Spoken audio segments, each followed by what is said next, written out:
خواب و خیال من شده، فکر و خیال روزگار، خون به جگر کرده منو این غم درد بی شما. کجا برم به کی بگم قصه این شکایتو، اون کیه باورش بشه این غم بی نهایتو. وقت بدم دست منو بسته به زنجیر فلک، این دل پاره پاره ام خون شده با تیر فلک. صورت پیر منو نشون میده موی سپید، اوج جوانی شده ام یه خسته دل یه ناامید.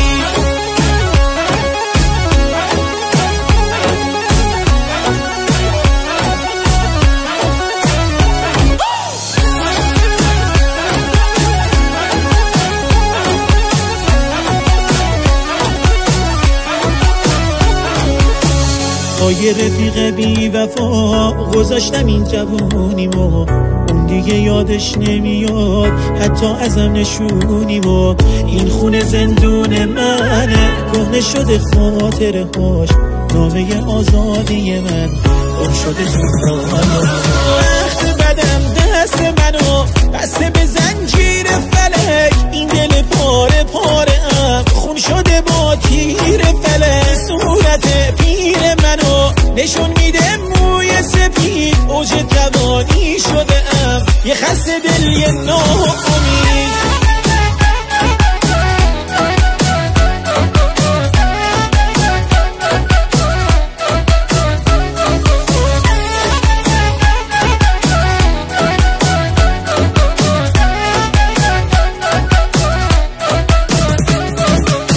تو قصه های تلخ من دلخوشی جایی نداره، این دل ویران شده از خود صدایی نداره. بی کس و بی پناه شدم خستم از دست فلک، این دل بیچاره من پر شده از زخم و ترک. بدم دست منو بسته به زنجیر فلک، این دل پاره پاره ام خون شده با تیر فلک. صورت پیر منو نشون میده موی سپید، اوج جوانی شده ام یه خسته دل یه ناامید.